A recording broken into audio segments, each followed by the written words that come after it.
331.9 million people live in the US. 39 million of those people are addicted to drugs. More than 1/10 of the population is addicted to drugs. 80,816 US citizens died from drug overdose last year. The average age of kids starting to use is 15 through 17, which is about 35% of adolescents. What are high schools doing to stop this problem? What is the US going to do to stop this problem?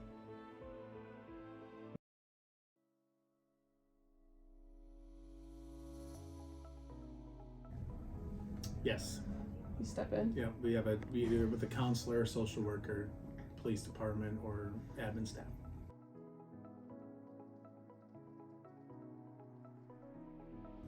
We have, normally when we refer them, we have cards on our desks that we can hand them with a number to the Freeborn County support.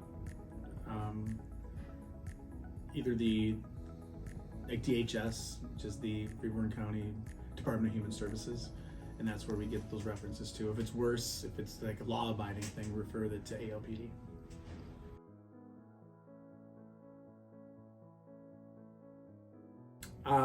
We don't currently do it, and I don't think it's something that we have the financial availability for, or the time to get it done.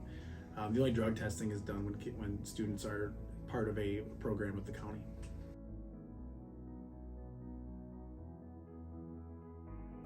Make it okay to help your friends. Get help.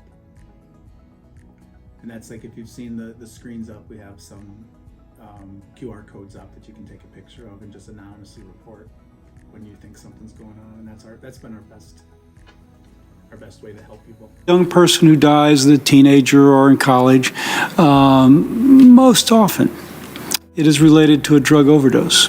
And you think about the tragedy of that child whose whole future was before she or he, and now it is ended, affecting not just their life, but all those generations that would come after them from that wonderful person.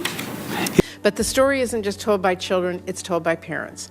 Parents who've watched as the children they would do anything for struggle with a disease they feel helpless to do anything against.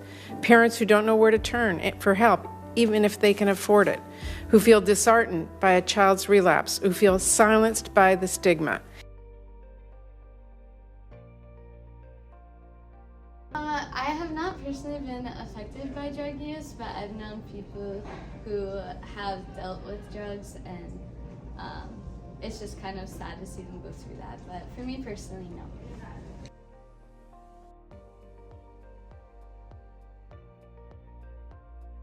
The first step would just be acknowledging those who are users of drugs and getting them the help that they need, whether it's just counseling or talking them through it, or eventually getting them through a certain motion of lessening it.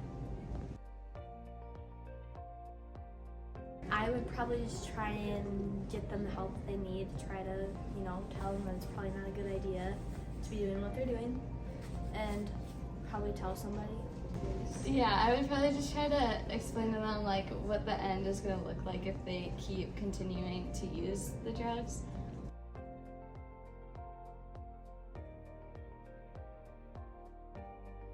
I know like the counselors and teachers at our school are very comforting, and they want to help and they want to be here for the students who are users.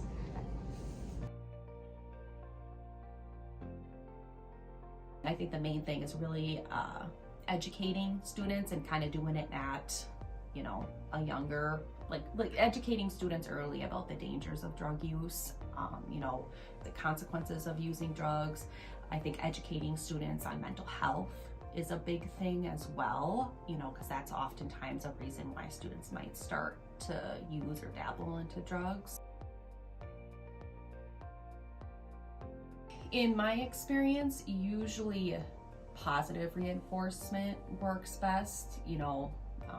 Again, in my opinion, you tell somebody or a student or child not to do something, it kind of has the opposite effect at times. And so, I really try to encourage students to, focus on school, focus on themselves, on the positive aspects, and really encourage them to do well and also get involved and stuff. The U.S. Department of Health and Human Services has declared that the nation is in the midst of an unprecedented opioid epidemic, with drug overdose deaths having quadrupled since 1999. According to the CDC, there were an estimated 107,000 drug overdose deaths in the United States in 2021, with approximately. All I would say is, you know, it's never really, it can feel bad, but it's never really that bad to go that far. I would just say that it's not worth it. In the long run, it will take a toll on your life, and you just don't want that life for you, and no one wants to watch you go through it. So you're not alone, and we want to help you.